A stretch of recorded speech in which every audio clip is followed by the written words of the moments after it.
vai continuar falando de funções contínuas e começar a falar de limites. E semana que vem a gente termina também.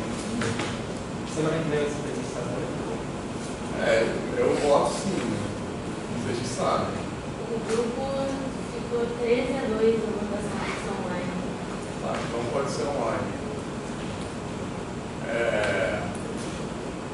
Então online, então.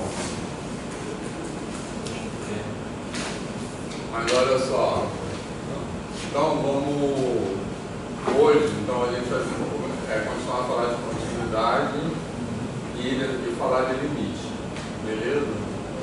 Aí, como eu falei na aula passada, eu queria retomar aquele exemplo que nós falamos quando nós falamos de continuidade, uma função contínua que é a inversa não é contínua, que é a parametrização do círculo, beleza? Que está aí no PowerPoint.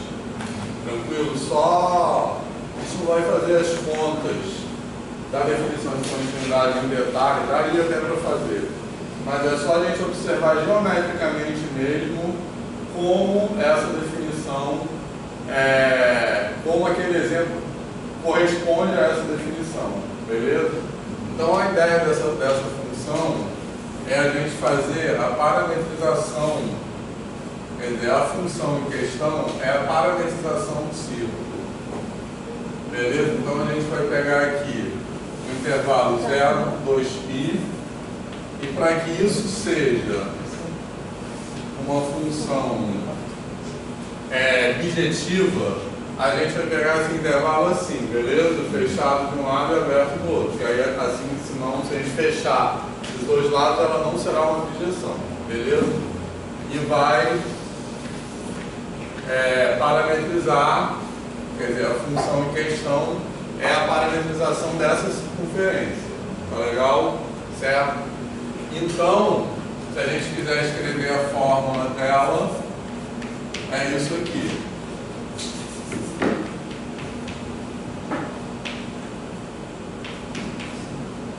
Beleza, pessoal? Então é só entender a definição geometricamente mesmo.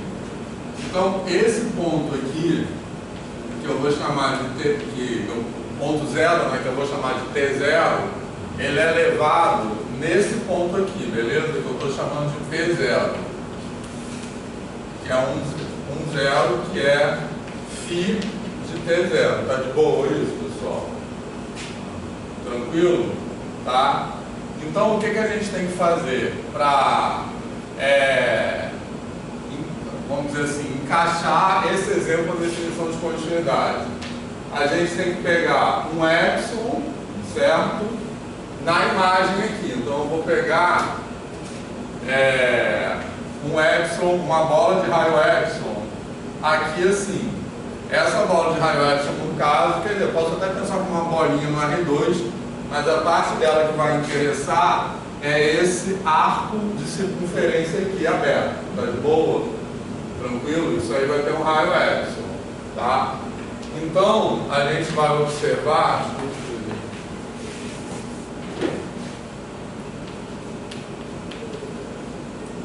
que para todo epsilon, como eu disse, a gente não vai fazer as contas, tá? A gente vai só observar geometricamente, tá? Perceber que isso acontece. Então, para todo epsilon de raio delta que eu peguei aqui,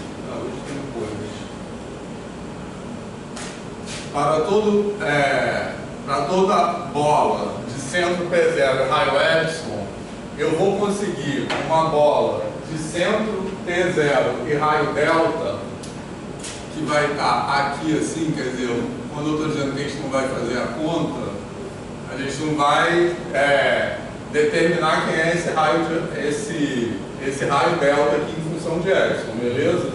Mas dá para ver geometricamente que se eu pegar um epsilon aqui, eu consigo achar um delta aqui. Então, para todo epsilon existe delta, tá o quê?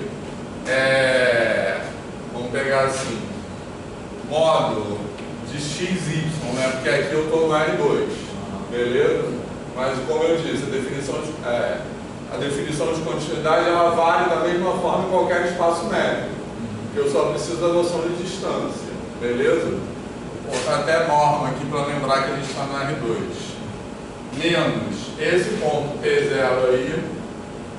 Poxa, fazendo ao contrário.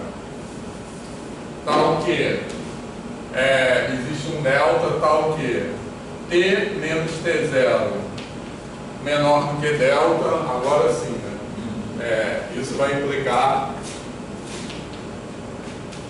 a norma de xy menos T0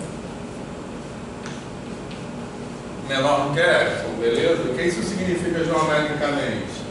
Que todo ponto que está... Só que essa bola aqui, como eu tenho um intervalo fechado nesse ponto aqui, no caso, a bola vai ser só esse pedacinho aqui, tá certo? Tá de boa isso? Tranquilo? Então, repara, todo ponto que está aqui, todo valor de T que está entre o ponto T0 igual a 0 e esse delta, vai cair aqui dentro, beleza? Certo? No caso, vai estar na parte de cima dessa bola. A parte de baixo não vai vir daí, mas isso não prejudica a definição de continuidade, beleza, pessoal? Concorda? Porque o que a definição de continuidade exige, como a gente discutiu isso bastante na aula passada, é que todo ponto que está na bola de raio delta tem a sua imagem dentro da bola de raio epsilon. Não precisa todo ponto que está na bola de raio epsilon ser proveniente de um que está naquela bola. Então isso não interfere na definição. Tá de boa, pessoal? Porque se fosse o contrário, seria ali o contrário e faria sentido, né? Isso, então agora vamos ver o contrário, que agora a gente vai ver por que a inversa disso não é contínua. Beleza, pessoal? Mas fez sentido isso aí? Tá de boa isso? Michele, quer acrescentar alguma coisa? Tranquilo? Como eu falei, a gente podia fazer a conta mesmo e achar quem é esse delta em função de epsilon, mas assim, não é nem difícil isso, mas dá aí um trabalhinho, né? Que tem que usar arco e etc. Tá? Beleza? E assim, meu objetivo é entender mesmo geometricamente. Tranquilo, pessoal? Certo? Beleza? Agora, querem tirar foto? Eu vou apagar para aproveitar esse quadro. Isso aí está no PowerPoint. Foi. Tá? Beleza, eu posso apagar. Agora a gente vai considerar a inversa disso. Peraí. A imagem está ficando boa da lousa também, Vitor. Tá o quê? Está ficando boa, tá? Legal. Não tem muita luz hoje. Isso. Então, a inversa disso, posso apagar tudo, né? Tá? A inversa disso, que no PowerPoint aí, eu chamei de psi, só botar aqui, que essa função φ, ela vai do intervalo 0, 1 nessa, não sei se chamar isso de esfera, enfim, nessa circunferência C, tá? Agora, a gente vai considerar a função, eu chamei aí, no PowerPoint de psi, né, assim, só para ter uma letra, mas nem precisava, que é a inversa da função φ, que está definida da circunferência no intervalo, beleza? Então agora a gente vai fazer assim. Tranquilo, pessoal? Certo? Aqui. Beleza? E agora, o T0 igual a 0, que vai ser o psi desse ponto P0 igual a 0,1. Tá de boa isso, pessoal? Certo? Tranquilo? Beleza? Alguma dúvida? Tá, então agora, bom, só essa observação eu poderia também, se eu quisesse, escrever uma fórmula para essa função psi, que vai envolver arcosseno, também não é difícil, beleza? Tranquilo? Você tem que ver qual é, para cada ponto aqui, eu sei quem é o ângulo, né? Beleza? Eu consigo localizar isso na reta, mas não precisa. O que importa é que eu sei que essa função psi existe porque a função φ é bijetiva. Beleza? Tá de boa? E o que a gente vai observar? Agora, eu tenho que pegar epsilon aqui, tá? Porque eu sempre, pelo que a gente discutiu bastante da definição na aula passada, né, a gente começa pegando epsilon contra o domínio. A gente fez aquelas variações da definição para ver por que não funciona, por que tem que ser nessa ordem, né, digamos assim. Então eu tenho que pegar epsilon aqui, certo? E se a função fosse contínua, eu teria que ser capaz de, para todo epsilon aqui, pegar um delta aqui, beleza? Então o delta seria esse aqui agora. Tranquilo? Esse raio delta aqui. Eu teria que conseguir um raio delta tal que todo mundo que está dentro desse raio delta, dessa bola de raio delta, é levado nessa bola de raio epsilon. Tranquilo? Certo? Só que isso não é possível, porque para qualquer delta que eu pegar em torno do ponto P0, tranquilo? Vai ter sempre um cara dentro dessa bola, que é esse aqui, que vai ser levado para aqui assim. Tranquilo? Tá? Então ele vai estar fora dessa bola de raio epsilon. Beleza? Certo? Tranquilo? Tá? Então, para mostrar isso, assim, para formalizar isso, eu tenho que pegar um epsilon zero bem pequenininho ali, tranquilo? Eu posso observar que existe um epsilon zero, tá certo? Aí eu posso pegar um epsilon zero, sei lá, igual, só para ilustrar assim, igual a 1/10, por exemplo. Certo? Beleza? Tranquilo?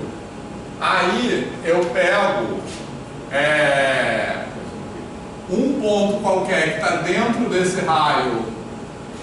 Eu fixo um ponto aqui, por exemplo, que eu vou chamar, que eu posso chamar, por exemplo, de T1. Beleza? Certo? Esse ponto T1, ele vai ser levado pela função num ponto que vai estar aqui, tranquilo? Que eu vou chamar de P1, tá? Aí eu pego o simétrico desse ponto P1 aqui para baixo do ponto do eixo X, beleza? Tá certo isso, pessoal? Tranquilo? Esse ponto P2 em relação ao ponto P1, ele é x menos y, beleza? Se o ponto P1 eu vou chamar de xy, esse ponto P2 que eu estou chamando aqui vai ser x, mesmo coordenada x, e simétrico da coordenada y. Esse ponto P2, como ele está aqui, ele vai estar associado com o valor P2 que está aqui, fora dessa bola de raio epsilon. Ficou claro isso, pessoal? Ficou? Certo? Então, isso é para ilustrar por que isso acontece. Porque essa função psi, que é a inversa da função φ, certo? Que a gente está negando a definição. O que a negação da definição diz? Que ela está rasgando, certo? Beleza? Então, essa bola que está aqui, quando eu aplico a função que transforma a circunferência no segmento de reta, essa bola que está aqui, melhor dizendo, qualquer bola de raio delta em torno desse ponto P0, ela vai ser rasgada. Ela vai ter um pedaço aqui e um pedaço aqui. Tranquilo? Certo? Consequentemente, se eu pegar esse raio epsilon aqui, eu nunca consigo uma bola de raio delta cuja imagem seja levada inteiramente dentro dessa bola de raio epsilon. Porque qualquer bola de raio delta vai ter um pedaço que vai estar no outro extremo do intervalo, basicamente. Beleza, pessoal? Tá certo? Quando os pedaços se separam. Exatamente. Beleza, pessoal? Então, acho que esse exemplo ele ajuda a entender o seguinte, que essa definição para todo epsilon, existe delta, etc., é dessa forma que a gente está conversando aqui que ela expressa a ideia de continuidade, que é, ela pode colar, mas não pode rasgar. Tá? Então, a definição para todo epsilon existe delta não se aplica nesse caso, quer dizer, ela nos permite concluir que essa função psi é descontínua por isso, porque ela detecta esse rasgo, certo? E ela detecta como? Qualquer bola de raio, nunca vai ter uma bola de raio delta cuja imagem vai estar toda daquele lado, certo? Beleza? Fez sentido, pessoal? E daí a importância também de, na definição, ser para todo epsilon. Porque se eu pegar um epsilon grandão, se eu pegar epsilon igual a 2, por exemplo, ele vai pegar o intervalo todo, então todo mundo vai cair lá dentro. Mas se eu pegar um epsilon pequenininho, ele não funciona, a definição não vai funcionar. Por isso que na definição tem que estar escrito para todo epsilon, que é, novamente, esse exemplo ilustra aquilo que nós falamos na aula passada. Tá legal? Beleza? Que precisa estar para todo epsilon, porque assim, é como se cada epsilon fosse um nível de precisão. Então, cada epsilon vai detectar rupturas daquela magnitude, digamos assim. Se eu pegar determinado epsilon, ele não enxerga rasgos cuja amplitudes são menores do que ele. Mas aí eu tenho que pegar um epsilon menor, então por isso tem que ser para todo epsilon. É como se a gente estivesse olhando o comportamento da função através de um microscópio que tem precisão infinita, que eu sempre posso aproximar mais. Beleza, pessoal? Fez sentido isso? Sim? Tranquilo? Michele? Tá de boa? Então, olha só, vamos dar um pouco a ordem aqui.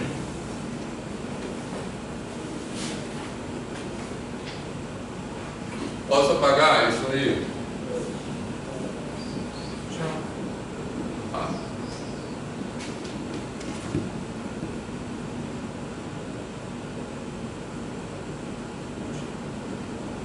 Pronto. Então, olha só. Agora, a gente vai ver alguns exemplos, tá? Como eu falei na aula passada, exemplos não caretas, beleza? Para quebrar um pouco aquela ideia simplificada que a gente tem de continuidade, derivada, de integral também em cálculo 1, beleza, pessoal? Tá? Então, exemplo de função, aquilo que a gente sempre pensa em funções contínuas, no fundo, como uma função derivada, né? Uma função contínua, vem na nossa cabeça uma função que o gráfico é todo suave, e eu quero falar um pouco que não é bem assim. Eu lembro bem que você, no início, você falou sobre fez um comentário, né, sobre quando as pessoas falam, algumas pessoas falam que função contínua é aquela que você não tem interrupções, né? Você pode pegar no ar, assim, sem interrupções. Aí você falou assim, não é bem assim. Então, vamos falar sobre isso. Isso aí tem escrito no PowerPoint também. Essa função contínua é aquela cujo gráfico, você pode traçar o gráfico sem tirar o lápis do papel. Na verdade, essa afirmação não está totalmente errada, tá? Isso é verdade sob certas condições. O problema não é a forma que isso é falado em cálculo, isso é falado o que eu chamo de uma intencionalidade simplificadora, entendeu? Então é meio que abafa os casos que poderiam provocar surpresa. E a surpresa que é legal, assim. Não, eu estava lembrando, quando eu estudei análise, o professor costumava dizer que a análise era o cálculo dos maus exemplos, né? Eu achava legal essa ideia. E eu acho que quando a gente pensa na matemática problematizada, também a gente tem que pensar nisso. Na verdade, a análise, ela surge muito depois do cálculo, né?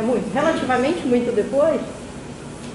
E ela surge a partir de problematização mesmo, de começar a buscar o que poderia dar errado ali, o que poderia, aquilo que podia escapar àquela construção de alguma forma. Isso. Então, tem até o Batarsi, né? Uma vez eu li um trabalho dele que falava justamente, denunciava como que é equivocado você dizer assim, a análise veio para colocar o cálculo, passar o cálculo a limpo, para colocar o cálculo, como se o cálculo precisasse disso. O cálculo estava bem lá, estava de boa. A questão é que é uma mudança de olhar com relação à questão de rigor, com relação que não é um rigor melhor, como a gente sempre diz, é um rigor diferente, uma ótica diferente, e dentro daquela ótica, aí tem um monte de problema no cálculo, mas esses problemas não eram do cálculo, esses problemas eles foram criados pela própria análise, pelo olhar analítico, né? Então essa ideia de dizer que a análise é o que vem consertar, passar limpo o cálculo, tudo isso é uma falácia, na verdade, né? Exatamente. Eu acho que sempre é importante a gente lembrar, porque nesse discurso aí que a Michelle está narrando, a gente tem parece assim, que a gente formaliza. Por que a gente formaliza as coisas? Parece que a gente assim, que é uma coisa quase moral. Assim, a gente tem que a formalização matemática é o certo. Por que a gente formaliza? Porque isso vem desde a matemática grega, né? Porque tem situações nas quais a intuição não dá conta. Senão a intuição poderia ser um critério para a gente. Daí que vem a matemática dedutiva, né? Lógica, formal, etc. Beleza?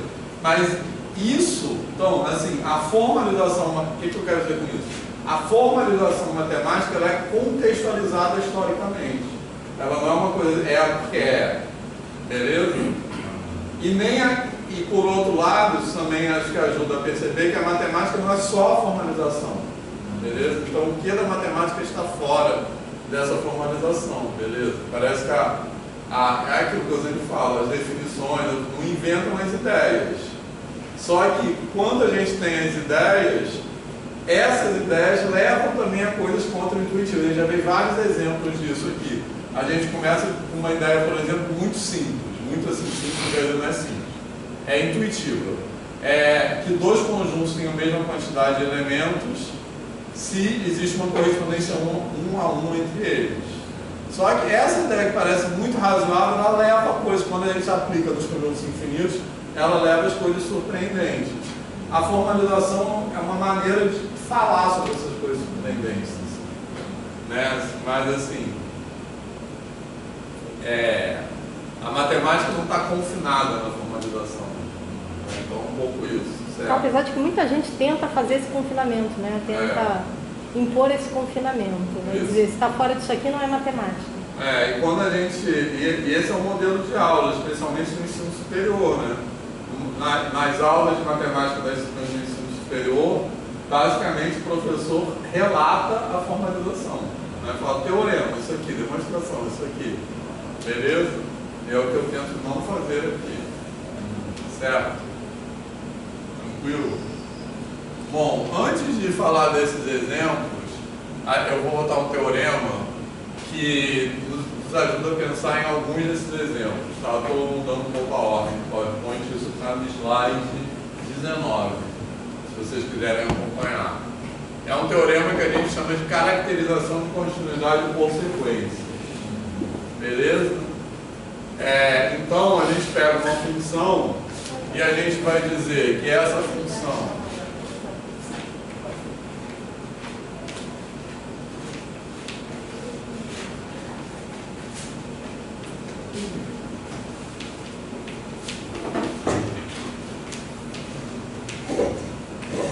que ela é contínua. Basicamente o teorema diz o seguinte, que uma função é contínua no ponto se essa função leva sequências convergentes em sequências convergentes. Tá legal? Certo? Então, se toda sequência que eu pegar dentro do domínio dessa função que convirja para esse ponto x0, eu vou pegar as imagens dessa sequência, com isso vai formar outra sequência e ela vai convergir para f de x0. Tá? Beleza, pessoal? Tranquilo? Tá? Aí fazer aqui, desenho. Então, como é que é isso aqui? Eu tenho uma função, vou desenhar a função careta mesmo. Certo? Aqui eu tenho x0, aqui eu tenho y0 que é f de x0. Tá de boa isso? Certo? Tranquilo? Tá? Aí eu pego no domínio da função d, que está aqui embaixo, eu pego uma sequência convergindo para x0. Tranquilo? Certo? Desenhei também tudo careta, tá? A função é careta, que ela é derivável nesse desenho. A sequência também é careta, porque ela é monótona, tá? Para converger, precisaria ser monótona, podia estar pulando, mas enfim, só para entender o teorema. Pegou o exemplo do cálculo, não pegou um mau exemplo. Sim. Só não tem nada de muito criativo, digamos assim.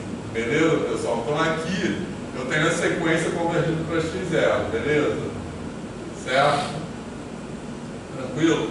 Aí eu vou olhar para a imagem dessa sequência, ou seja, para cada elemento, para cada termo da sequência, como a sequência está dentro do domínio da função, eu posso calcular o f de xn, que eu vou chamar de yn, tá? Então, para cada termo da sequência xn, eu vou pegando os yn que vão estar aqui assim. Então, essa sequência aqui vai ser levada numa sequência yn que está aqui, beleza? Tranquilo, pessoal? Certo? Tá? Então, eu vou dizer que a função é contínua no ponto x0 sem somente ser toda a sequência que eu pegar, né, convergindo para x0, vai ter suas imagens convergindo para f de x0. Tá de boa? Mas ele só está falando em x0.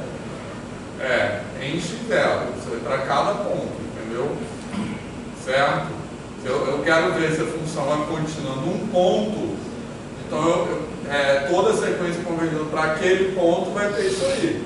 Mas eu posso ter em outro ponto, isso pode não valer para a mesma função, entendeu? Não, mas eu estou falando aí, só de mostrar isso, não precisa mostrar no próprio ponto. Como assim? Porque a função pode estar se aproximando daquele ponto e aquele ponto não está ali. Não está ali como? O ponto não está no domínio da função? Não. A função pode se aproximar do ponto, mas aquele ponto se aberto. Pode, exatamente. Então só mostrar essa sequência convertida de não ver se está mostrando ponto. Isso já é o suficiente. Se o ponto for aberto, ele não está no domínio da função. Então, exatamente, isso que eu estou falando. Então, ele tem que estar no domínio da função. Oi? Está escrito ali, né? A gente não ganha que o ponto está. Tem que ter, por hipótese, o ponto tem que estar no domínio da função, entendeu? Beleza? Porque senão, fala. Não, é que assim, desde a aula passada você começou no centro de teorema de função contínua, sempre que você vai escrever no domínio, você coloca o D. Tem algum motivo para isso ou é só porque é D de domínio? Não, só porque é D de domínio. Porque tipo, eu lembro que o Humberto falava pra gente que ele achava que o curso de cálculo tinha que se chamar cálculo em intervalos, né? Ele falava isso porque boa parte desse pessoal que a gente estuda e vê depende sempre ser no intervalo. Não, esse D não precisa ser um intervalo. Sim. Inclusive a gente vai ver daqui a pouco funções que os gráficos não são intervalos. Então esse D é um conjunto qualquer, pode ser os racionais, por exemplo. Beleza? Pode ser um conjunto totalmente louco. Já eu vou falar exemplos que são em domínios que não são intervalos, justamente para entender como o conceito de continuidade se comporta, entendeu? No cálculo que realmente fica preso nos intervalos é a derivação, a integração, né? A Riemann, a integral de Riemann, aí constrói em cima do intervalo com aquela partição.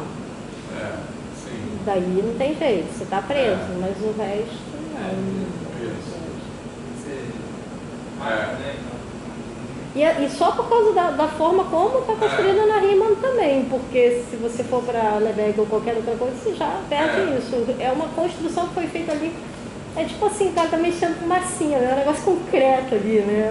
Na verdade, quando a gente vai fazer a construção da integral de Riemann, a gente só precisa que o domínio seja um conjunto limitado, porque se o domínio for um conjunto ilimitado, a gente está falando de integral imprópria, que aí já é outra discussão, que envolve convergência e tal. Se a gente tem um domínio limitado, para fazer a construção da integral é essa hipótese que a gente precisa.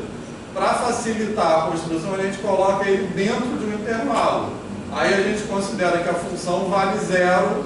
Se aquele não for um intervalo, a gente considera que a função vale zero nos pontos fora daquele intervalo. Entendeu, pessoal? Certo? Tranquilo? Tipo assim, se a gente quer calcular integral de rima de uma função assim, ó. Beleza? Que o domínio dessa função é limitado, mas não é um intervalo. Tranquilo? Então eu estendo o domínio para isso aqui tudo e defino a função como sendo zero aqui. Mas isso é porque, por uma questão, como a Michelle falou, meramente operacional, para poder facilitar, fazer a partição, aquelas coisas, soma interior, soma inferior, soma superior, que são usadas na questão da integral de rima, beleza? Mas aí a gente tem então um negócio que é intervalo por parte, vamos dizer assim. Mas agora, poderia ser um conjunto. Mas se eu pegasse os racionais, interseção, esse treco daí, como domínio, eu acho que eu não posso integrar rima daí. Eu sei que se você definir... a construção... Se você tiver uma função definida só nos racionais, interseção isso aqui, você pode botar lá dentro do intervalo, é uma nova função, você estende essa função para dentro do intervalo. Não, tudo bem, pode... aí você vai ter uma que não é integrável à rima. Isso, beleza. Mas você pode fazer a construção da integral de rima dela, você vai chegar, você vai chegar à conclusão que ela não é integrável. Sim. Mas aquela construção de partição, ela é feita com intervalos. Sim, exatamente. Aquela construção com partição, para fazer aquela construção com partição, a gente precisa que seja um intervalo, entendeu? Certo? Que a gente vai particionar um intervalo. Desculpa, vai. Não era isso só. Não, e é engraçado porque às vezes as pessoas dizem, então você vai trabalhar com integral de rima, aí vai ter séries, né? Não vai. Não vai, né? Não é uma soma infinita, de fato, você tem é uma sequência, e não séries, né? Porque você tem que ir fazendo... toda a partição tem que ser finita, não pode ter uma partição infinita. Né? Exatamente, isso aí. Beleza, pessoal? Certo? Mas enfim, tudo bem? Alguma dúvida aqui? Tá? Vou só fazer outro desenho aqui sobre esse teorema ainda. Se a gente tiver uma função assim, ó, descontínua, por exemplo, uma função descontínua também careta, tá? Nesse ponto x0, beleza? Tranquilo? Por que esse teorema aí é uma forma de caracterizar a continuidade? Porque olha só, nesse caso aqui, o y0 está aqui, beleza? Que é o f de x0. Mas eu posso ter, se eu pegar uma sequência convergindo para a função desse lado, a imagem dela vai convergir para quem? A imagem dela vai estar aqui, beleza? Certo? A imagem dela vai convergir para esse valor aqui, e esse valor aqui é diferente de f de x0, beleza, pessoal? Fez sentido? Tranquilo? Então vamos fazer a demonstração.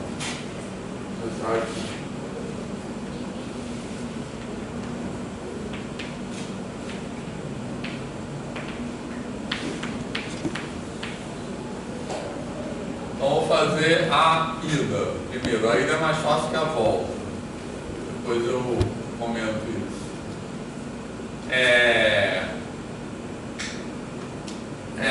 Essa demonstração, ela também é bastante sintática, tá? Ela não usa nenhuma ideia mirabolante, tá? Mas ela tem uma dificuldade lógica, que é assim: uma das partes, uma das afirmações dela é uma implicação, certo? Beleza? Por exemplo, eu estou fazendo a ida. Então, a hipótese é que f é contínuo em x0. A tese é que isso aqui implica nisso. Então, a tese é uma implicação, certo?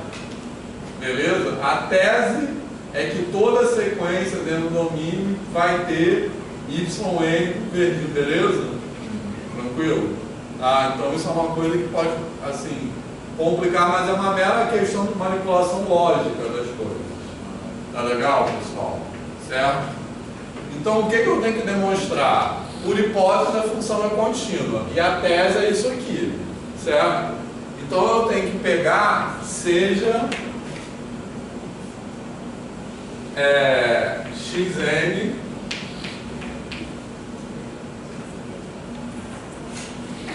dentro do domínio da função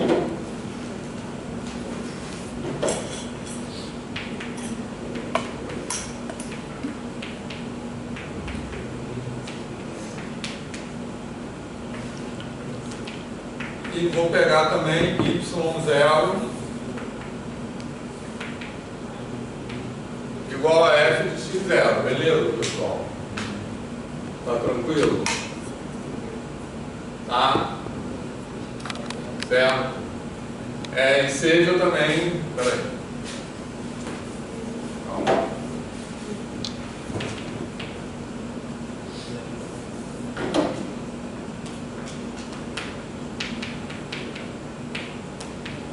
Pronto.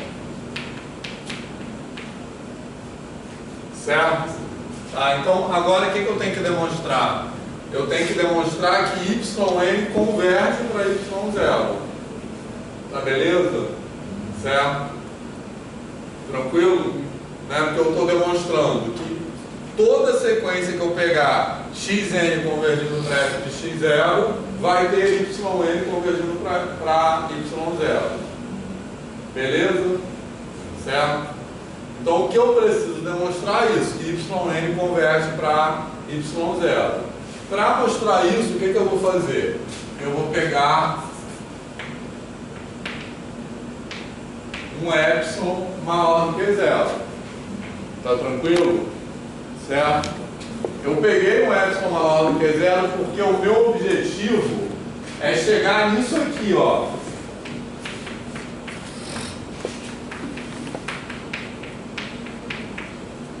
Concorda? Tá? O meu objetivo é chegar nisso aqui, porque eu quero demonstrar isso, que yn converge para y0. Por isso que eu peguei por isso que eu peguei esse epsilon. Tá? Beleza? Mas não cheguei nisso ainda. Mas o que eu tenho por hipótese? Eu tenho que f é contínuo em x0. Então, como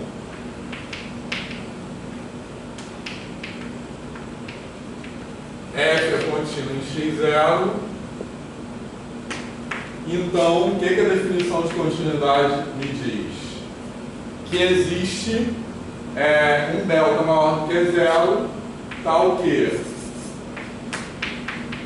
x menos x0 menor do que delta implica f de x menos f de x0 menor do que epsilon. Tá de boa isso? Tranquilo? Certo? Aí, o que vai acontecer? Eu quero chegar à conclusão que f de xn menos f de x0 fica menor do que epsilon. Tá legal? Certo? Quer dizer, a partir de um n0, como é que eu vou obter esse n0? Alguma ideia, sem olhar no PowerPoint? O que eu sei também? Eu sei que essa sequência xn é convergente para x0, beleza? Certo? Sim. E aí?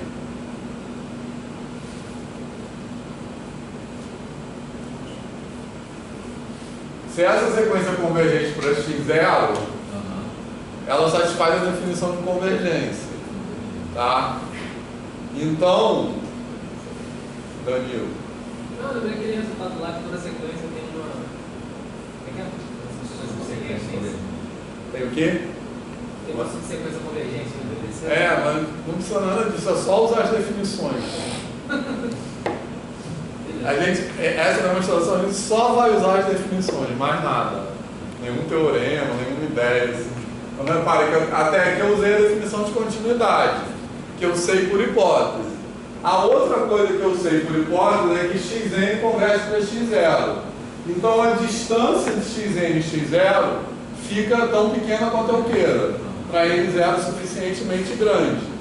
E eu quero botar a distância entre f de xn e f de x0 menor do que epsilon. Como é que eu posso fazer isso usando a hipótese de que xn converge para x0? E aí? Faz essa transformação. Pode ter que começar a escrever aqui, ó. Como xn converte para x0, então o que vai acontecer?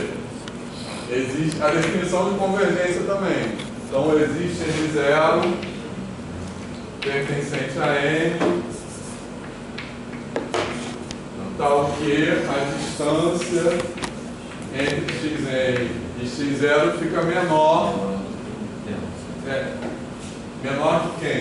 Vou escrever assim, tal que n maior ou igual que n0 implica a distância entre xn e x0, eu vou botar ela menor do que quem? Por que você colocaria delta? Porque morreu agora, né? Porque repara só, eu tenho, ó, n maior ou igual que n0 implica xn menos x0 menor do que delta. Xn menos x0 menor do que delta implica o quê? F de xn menos f de x0 menor do que f, que é o que eu quero. Beleza? Então,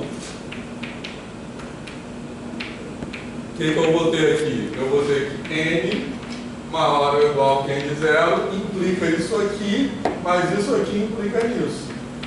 Então, yn menos y0 menor que f.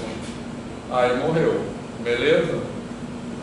Estão percebendo que eu só usei as definições? É isso que eu chamo de uma demonstração sintática. Beleza? Que não precisa usar nenhuma ideia além das definições. Tá de boa isso? Victor, eu quero fazer aqui uma observação. Quando você falou ali que tem o si só si, mas num lado do si só si tem o Isso, exato. né? Eu, por exemplo, teria a tendência a dizer o seguinte, considerando isso como hipótese que é contínua, eu acho que eu teria a tendência ainda a dizer o seguinte, já não considerar assim, seja um xn contínuo, eu ainda teria a tendência que existe uma sequência que converge no x0, eu teria que provar que existe uma sequência. Não tem que provar. Entendeu? Porque no caso, vamos fixar, esquece provisoriamente que é um C e somente C, beleza? Tranquilo? Vamos pensar só nessa direção, que acho que o problema que o Marcelo está destacando está nessa direção da implicação, tá? Isso aqui implica nisso. Tranquilo? Beleza? Então, pensando nisso aqui, que o que a gente quer demonstrar é que F contínua implica nisso, qual é a nossa tese? Ela é uma implicação, mas o que essa implicação significa? Que toda xn convergindo para x0 tem yn convergindo para y0.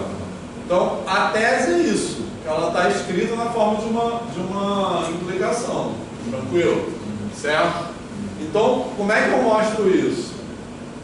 Repetindo, o que eu quero mostrar como tese é toda sequência convergindo para x0 tem yn convergindo para y0. Como é que eu mostro isso? Eu tenho que pegar uma sequência qualquer convergindo para x0 e mostrar que yn converge para y0, que foi o que eu fiz. Por isso que eu começo com seja e não com existe. Entendeu? Que esse seja, ele quer dizer o quê? Eu vou pegar uma sequência qualquer. Beleza, pessoal? Eu acho que esse ponto que o Marcelo pegou é um ponto. Eu, por muito tempo, trabalhei com a questão da linguagem matemática. Eu passei uns semestres fazendo uma disciplina optativa de linguagem matemática. E tem uma questão da linguagem, nisso que ele fala, que o Vitor, inclusive, comentou, mas eu acho que às vezes a gente não dá ênfase suficiente, né? Que é o fato de que quando eu tenho. Essa afirmação é do tipo: para todo elemento A pertencente a um conjunto, ocorre tal coisa. Ou seja, ela é uma afirmação de universalidade, ela tem um para todo. Por que não aparece para todo ali? Porque o Vitor optou por escrever na forma de condicional. Se A está em tal conjunto, então acontece tal coisa. Posso apagar essa primeira parte aqui? Pode. Essa parte aqui, só para escrever o que a Michelle falou. Mas sempre que tem uma condicional, assim, e que não tem um quantificador antes, a gente lá em análise às vezes até fazia a redundância, né? Que é desnecessário, mas a gente fazia justamente por causa dessa questão. Sempre que tem uma condicional, você tá trabalhando com uma universalidade na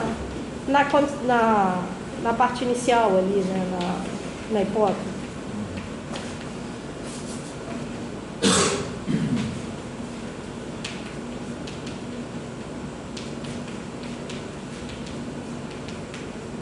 Beleza? Essa segunda parte da implicação, isso que a Michelle falou, pode ser escrita assim também, beleza? Tranquilo? Ela está escrita na forma de uma implicação, mas ela é isso. Toda sequência, que é o que a Michelle falou com universalidade, com uma generalidade, né? Toda sequência xn convergindo para x0 tem yn convergindo para y0. Tá legal? Por isso que eu começo com seja, porque a minha tese nessa direção da implicação, na direção daqui para cá, a minha tese é que isso vale para toda a sequência. Por isso que eu começo com seja e não com existe. Só que isso está escrito na forma de uma implicação. Certo? Aqui na sua tese você tem que considerar a hipótese. A hipótese daquela. A hipótese da tese vira uma hipótese na demonstração. Isso. Na prática é isso. Certo? Exatamente. É exatamente isso. Na verdade, a gente poderia ter reescrito esse teorema como seja f pertencente a D, x0 um ponto de D e xn uma sequência convergindo para x0. Aí tudo isso seria hipótese. Isso. Então, f de xn vai para não sei o que. Né? Beleza? Aí nesse caso escrever. Então, f é contida em x0, C somente C, yn convirge. Quer dizer, poderia redigir de outra forma. Incluir isso aqui na hipótese. Beleza? Tranquilo, pessoal? São todas formas logicamente equivalentes de enunciar o teorema. Beleza, pessoal? Faltou um xzinho ali agora quando você escreveu. Onde? Ali xn converte para A0. Ah, tá. Tranquilo? Agora vamos demonstrar a volta. A volta a gente agora vai ter isso aqui, se vocês preferirem, isso aqui como hipótese, e eu quero demonstrar que ela é contínua em x0, beleza? Eu acho que ela é mais difícil. Ela também é sintática, tá? Lembrando, o que eu quero dizer com sintática? A gente não vai usar nada além das demonstrações, tá? Mas, por que ela, eu acho que ela é mais difícil? Primeiro porque a gente vai fazer por, acho que é basicamente por esse motivo. A gente vai fazer, por isso que eu acho que ela é legal também, por absurdo. Então a gente vai ter que negar a definição de continuidade. Beleza? Tranquilo? Certo? Por absurdo. Por absurdo. Por contradição, né? Mas ou contrapositiva? Contrapositiva. Então. Contradição é a mesma coisa que contrapositiva, né? Quer dizer, contrapositiva é uma afirmação. Já tive muitas discussões. Já tive muitas discussões com os colegas sobre isso. Não, que assim, contrapositivo uma demonstração por contradição é quando você demonstra contrapositiva. Eu entendo isso, eu não sei se é verdade. Eu não sei, porque você tem porque muitas vezes a gente enuncia por absurdo e faz a contrapositiva, ou seja, você prova que se não vale a tese, então não pode valer a hipótese. Isso. É contrapositiva. Agora, a demonstração por absurdo mesmo, tem algumas demonstrações que você não consegue transformar em contrapositiva, isso que foram as discussões lá. Você supõe a tese e a hipótese e você chega numa contradição usando as duas coisas, e não tem como você... Aí é por absurdo. Isso. Beleza, pessoal? Todo mundo entendeu isso que a Michelle falou? Tem uma diferença entre demonstração por por contradição Para mim, demonstração por contradição é quando você demonstra a contrapositiva. Ah, entendi. Né? Então você usa. Entendi. Você, Eu acho isso. Não, eu também não sei. Eu também nunca tinha me dado conta dessa possibilidade. No caso aqui é a contrapositiva. A gente quer demonstrar que A implica B e a gente vai demonstrar que não B implica não A, que é a contrapositiva. Beleza, pessoal? Uma demonstração por absurdo é quando você pega A e não B e você chega num outro absurdo qualquer, tipo 0 igual a 1, qualquer coisa assim, beleza? Certo? Quer dizer, demonstração por absurdo é quando você usa como hipótese a demonstração A e não B. Certo? Vai ser a conclusão o quê? Que você não pode ter A e não B ao mesmo tempo, então A implica B, tá? Mas aqui é por contrapositiva mesmo, tranquilo? Beleza? Então, a gente vai fazer, suponhamos... Mas eu passei a minha vida inteira fazendo demonstração por absurdo, que depois eu descobri que era tudo contradição, você chama de contradição, contrapositiva, na verdade. E também não vejo muito problema nisso, né? Porque o importante é que tem uma sustentação nas ideias, né? No final das contas, a gente está mostrando que é desse jeito porque não pode ser de outro. Eu li essa definição uma vez na Fanfabi aqui, tem um cara, Jordan, ele é matemático, ele escreve esse livro de divulgação, né? Ele fala que matemática, aí, obviamente você está falando da matemática contemporânea, né? De matemática. Matemática é de um jeito que não pode ser de outro. A gente vive fazendo isso, né? Exatamente. Não pode ser de outro até que alguém faça de outro, né? Aí passa por... Sim. Aí cria outra teoria larga. Na verdade, isso que eu ia falar. Na verdade, a gente vai ser por contrapositivo, enfim, então a gente vai negar a definição de continuidade. Isso é um motivo que eu falei que eu acho que era mais difícil que a ida, só que ela é mais legal. Mas tem outro motivo também que eu lembrei agora, que a gente já vai aparecer aqui. Primeiro, vamos negar essa definição de continuidade. Tá legal? Certo? Então, como é que a gente nega? Existe um ε0, beleza? Tá? Tal que para todo delta maior que zero, então a gente está negando, vamos dizer assim, por partes, beleza? Como é que é a afirmação? Como é que é a definição? Que existe um delta tal que x menos x0 menor do que delta implica f de x menos f de x0 menor do que epsilon, tá? Então a gente vai olhar para esse A implica B. Qual é a negação de A implica B? É A e não B. Repara que agora eu estou falando da negação, não da contrapositiva. Certo? Beleza? Então eu vou escrever aqui A e não B. Certo? Então, para todo delta maior do que zero, o que eu quero negar agora é isso aqui, ó.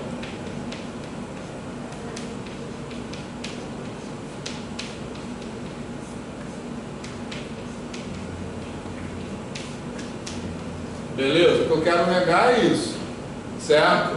Então eu vou ter que dizer que existe algum valor de x tal que isso aqui vale e isso aqui não vale. Tá? Então, para todo delta, existe um valor de x que eu vou indexar eu vou indexar com delta, porque esse x depende de delta. Beleza? Tranquilo, pessoal? Tá? Com o que? X delta menos x0 menor do que delta e f de x delta menos f de x0 maior ou igual a epsilon. Então aqui eu tenho A e não B. Beleza, pessoal? Certo?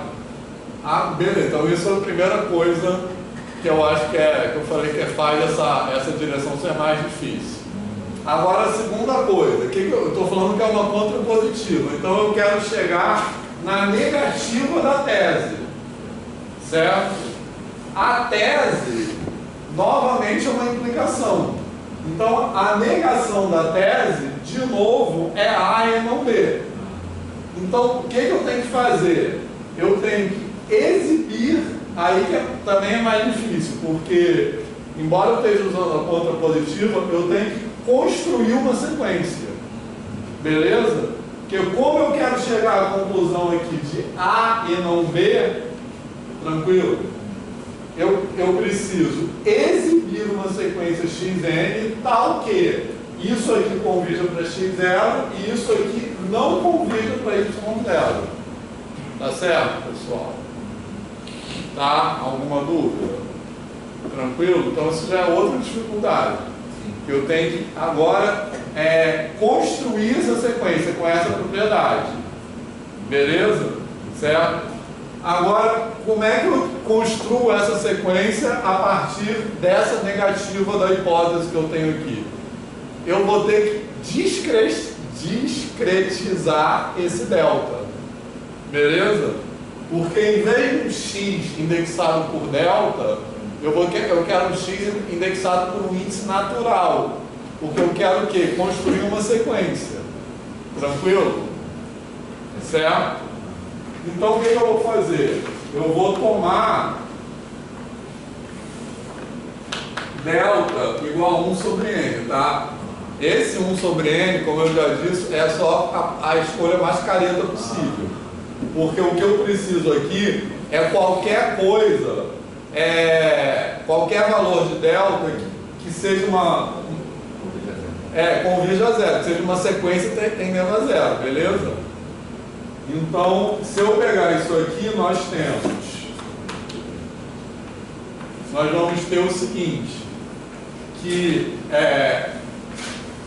para todo n pertencente a n, beleza?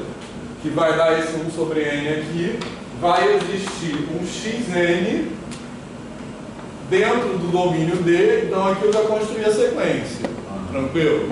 Eu tenho para todo n existe xn, isso aqui já é a sequência. E essa sequência ela vai ter que propriedade? Módulo de xn menos x0 menor do que delta, e quem é delta? 1 sobre n. E módulo de f de xn menos f de x0 maior ou igual que ε0. Beleza, pessoal? Tranquilo? Alguma dúvida até aqui? Acabou, tá? A demonstração. Agora, o que isso implica? Isso aqui, ó, xn menos x0 menor do que 1 sobre n. Isso vai para todo n pertencente a n. Isso vai implicar que essa distância aqui tende a zero. Então, isso aqui vai implicar que xn converge para x0. E isso aqui vai implicar o quê? Que f de xn não pode convergir para f de x0. Por quê? Porque para f de xn convergir para f de x0, essa distância tem que ficar arbitrariamente pequena. E esse ε0 que está aqui é um ε0 fixo. Tá? Ele vem daqui. Existe um ε0. Então, essa distância, ela fica, vamos dizer assim, travada no patamar. Ela não pode ficar menor do que esse ε. Então, isso aqui não pode convergir para isso. Essa distância não fica arbitrariamente pequena. Beleza? E aí, fez sentido? Sim? Acharam difícil a demonstração? Fala aí. A volta é mais complicada. Essa volta é complicada que a ida. É isso que eu falei. A volta eu acho mais difícil que a ida. Na verdade, por 3 motivos. Que a gente tem que negar a definição de continuidade, certo? A gente tem que exibir uma sequência, ainda a gente não teve que exibir nada. A gente só aplicou as 2 definições que a gente tinha nas hipóteses, né? Assim, que são que eram a continuidade da função e a convergência da sequência. Aplicou aquilo e chegou na outra, pronto. Né? A gente literalmente combinou essas 2 hipóteses. Beleza? Aí uma coisa implicou na outra, pronto, morreu. Aqui não, a gente teve que construir uma sequência. E para construir essa sequência, a gente tem que perceber que o que a gente precisa é discretizar esse negócio, esse delta aqui. Beleza, pessoal? Certo? Tranquilo? Então, Michele, querem fazer agora ou na volta do intervalo? É que a gente trouxe um jogo para fazer. Um jogo. Vamos fazer? Uma pessoa hoje faz agora. Vamos fazer agora? O intervalo seria aqui, ó. Tá longe do Dá, vamos. 3 meses também, intervalo. Vamos fazer o jogo. O jogo é legal, gente. É bom para como é que chama? Descontrair. Um jogo sobre a axiomatização e análise. Alguém mais não? Só um banheiro aqui. Posso apagar? Para. Isso aí tá igualzinho do PowerPoint. Pode ser apagando aqui, né?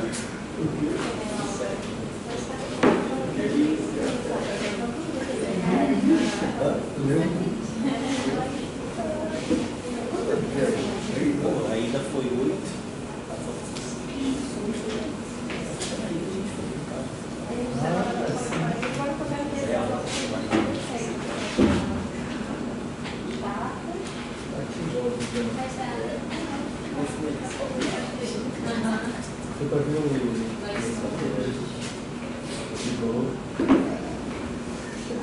Então, esse jogo que a gente vai fazer, pessoal, é um jogo que o grupo quando a gente estava fazendo análise na licenciatura, a gente tem a extensão e tudo, colocou extensão na disciplina, e aí os grupos têm que fazer alguma coisa, alguma atividade, assim, pensando na educação básica, mas que tem relação com a análise, que tem quatro pontos, né? E aí o grupo da Bia, a Bia ela é do Se Jogando, né, também, do Se Jogando na matemática, tudo, e o grupo dela construiu, então, um jogo com base num exercício que a gente tinha no livro, no nosso livro, que é o exercício de axiomatização, e eles construíram esse jogo. Foi muito legal, assim, eles levaram para...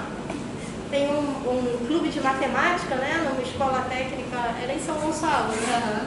Um clube de matemática concorrido. Tem no Rio. Aí um bando de alunos lá, né? Conseguiram botar os 30 garotos lá para jogar. E a coisa funcionou. Aí depois a gente fez outro dia no EMAS também, que foi legal. E eles vamos levar lá para o curso de análise, porque assim se vem também alguma possibilidade de atividade para trabalhar a questão do pensamento, da forma analítica de pensar, né, na axiomatização e tudo, num contexto que dá para brincar na educação básica, na verdade. Eu separei, acho que tem 5, daí acho que tem 4. Aí a gente pode pode ser que nós já consigamos. Pode ser, eu trouxe contando outras coisas, mas só para fazer a forma. Você quer fazer a Posso fazer isso. Eu vou mostrar para vocês. Eu estou meio prejudicada hoje, que eu estou ficando resfriada, estou de máscara. Então a minha vai... Gente, a ideia do jogo é o seguinte: a gente vai ter aqui um grafo, né? Temos aqui 5 bolinhas, então um conjunto com 5 elementos. E a ideia é, eu não sei se todo mundo consegue, é muito pequenininho, então eu vou fazer um desenho maior. É assim. O gancho para isso são os axiomas de Peano, tá? Na verdade, a ideia é por que os axiomas de Peano são daquele jeito, o que poderia acontecer se não fossem daquele jeito, o que significa formalizar daquela forma a construção dos naturais, a estrutura dos naturais, né? E para brincar com isso a gente foi lá para outras estruturas. Então vamos pensar se a gente precisasse construir axioma, por exemplo, para isso aí que a gente está chamando de uma estrutura, que é um conjunto com uma ordenação. Isso. Tá? O que a gente quer é construir uma axiomatização para isso que seja mínima e suficiente. Ou seja, digamos que o seu grupo tem essa carta. A ideia é construir uma quantidade de axiomas que faça qualquer outra pessoa que pegue aquilo só conseguir fazer esse desenho. Que pegue a tua axiomatização. Isso. E tem uma lista de opções, né? Como a gente levou isso para a escola, a gente pensou assim, como eles vão ter ideias, né, para fazer isso aqui. Então, por exemplo, aqui seria tipo um glossário, né, que eles poderiam usar. Então, por exemplo, tem assim, todos mandam seta. É o caso dessa configuração. Certo? Todas as bolinhas mandam uma seta para alguém. Lá, quando a gente fazia, às vezes a gente dizia se era função objetora, se era editora, enfim. Só que a gente ficou com medo disso ser um obstáculo para eles, então a gente fez assim, né? A linguagem está bem simplificada. Aí, por exemplo, todos recebem seta. É o caso dessa configuração também. Aí tem aqui, né? Todos mandam apenas, aí um tracinho seta. Então, nesse caso, todos enviam uma seta. Aí eu poderia juntar, né? O primeiro, todos mandam seta, com esse ficaria todos enviam uma seta. E todos recebem uma seta. Certo? Aí tem mais uma coisa que eu precisaria dizer, né? Ou mais algumas Porque coisas. só com isso a gente pode fazer outros desenhos. Digamos que eu falo assim, tem um conjunto com 5 elementos, todos enviam uma seta, todos recebem uma seta. Poderia fazer isso aqui, né? Essas setas, desculpa te perguntar, essas setas elas transmitem ideia de implicação? É isso? Não. Só de ordem é como se fosse uma estrutura, um gráfico, né? Uma Então, estrutura mesmo. é uma ordem ali. Igual você tem nos naturais, isso que eu estava falando, ele vem da ideia dos axiomas de Peano, que a estrutura dos naturais, quando todo mundo tem um sucessor, né? Tem um essa elemento, isso. E uma coisa que vale a pena pensar, a gente já pensou aqui, por que eu preciso do terceiro axioma? Que outras estruturas eu poderia ter, além desse gráfico, o que mais poderia acontecer se eu tirar o terceiro axioma? Né? Por exemplo, se você tirar o primeiro axioma dos naturais, diz que existe um nó. Na verdade, você tem a função sucessor, tem um único nó, que não é sucessor de ninguém. Né? E depois a função é injetiva e você consegue demonstrar que de alguma forma lá. Como é que era o segundo axioma, Vitor? Todo elemento tem sucessor de ninguém. Todo elemento menos o primeiro. Existe um único elemento que não é sucessor de ninguém. Você tem uma função injetiva. Todo elemento tem um sucessor e dois elementos diferentes têm sucessores Tem diferentes. sucessor diferente, beleza. Aí, É injetiva, né? E é injetiva, exato. Agora, só com isso, eu poderia pensar também na estrutura que além desse cara daí, tem esse outro daqui, né? Eu poderia ter uma estrutura que tem tudo isso e mais isso junto. Continuação verdade. E não seria algo natural. Ou seja, uma axiomática ela tem que me permitir, vamos dizer assim, adivinhar indubitavelmente de quem eu estou falando. Exato. E a ideia do jogo é essa. Essa é a ideia do jogo, exatamente. Aí, por exemplo, com os dois que a gente tinha falado, né? Todo mundo envia uma, todo mundo recebe uma. Essa configuração estaria certa, né? E não é essa. Então tem alguma coisa que eu preciso apresentar. E vocês poderiam pensar ainda várias outras. Algumas coisas. Ou seja, se não tiver uma quantidade, quer dizer, se não tiver os axiomas suficientes, você pode ter mais de uma possibilidade que contém isso aqui. Tem que ter uma única possibilidade. Aí tipo de sugestão, né? Tem assim, apenas bolinhas que recebem. Não, tem uma ideia de cíclico, né? Apenas bolinhas que mandam seta para si mesmo. Então, aqui eu poderia dizer que tem, né, que é apenas uma bolinha que manda seta para ela mesma. Mas isso ainda não seria suficiente. Você ainda poderia pensar em outras coisas. Então, a ideia... Então, Fala. aí, nesse caso, por exemplo, como que eu tenho uma que manda para ela mesma, mas todo mundo só manda uma e todo mundo só recebe uma. Então ela tem que sair do ciclo, desse ciclo. Ela tem. Isso aqui vai ter que acontecer e alguém vai ter que mandar para ela mesma. Mas pode ser outras coisas ainda. Mas esse Vamos contexto ver. não é igual Poderia- ao de cima? Esse contexto não é igual ao de cima?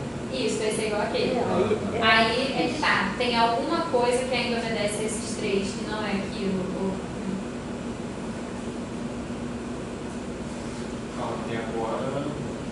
A gente tem que pensar numa configuração. Isso. Tem uma seta e tem uma que não manda para si mesmo. Aquela obedece, mas a questão é, tem alguma outra coisa que obedece que não é aquilo? Então, até agora somos só esses três. Isso.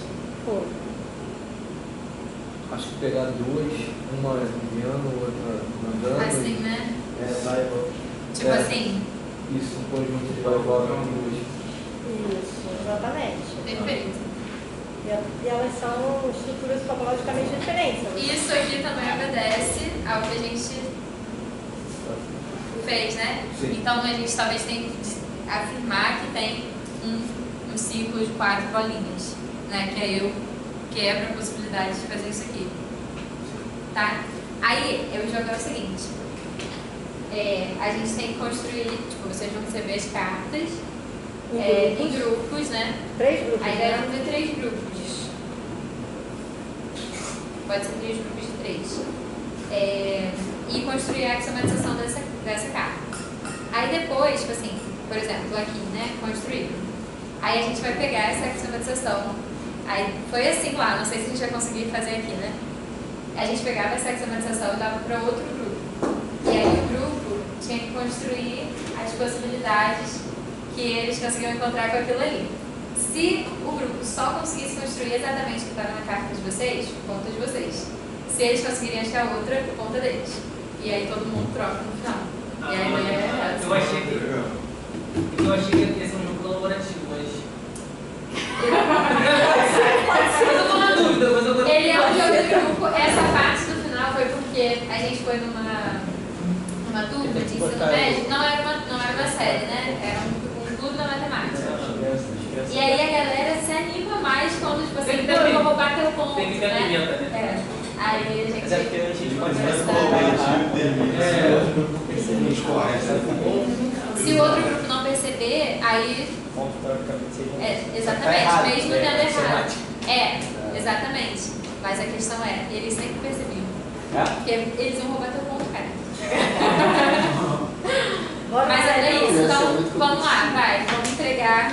Eu só que você separou aqui as cartas. Eu vou deixar isso com vocês de inspiração, mas podem usar outras coisas, né? Porque aqui a gente tá num lugar que isso não vai ser unificado.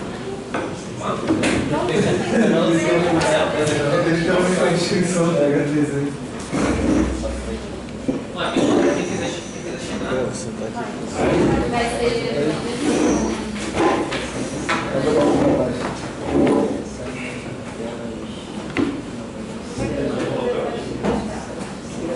Eu vou dar assim. Esse aqui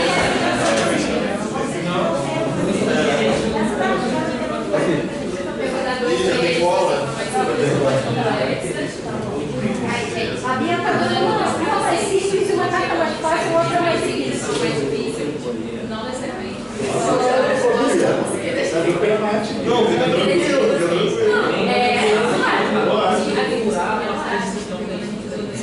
Será que era melhor parar, Vitor? Melhor parar? Estou chegando aí, Cacá. Porque eu acho que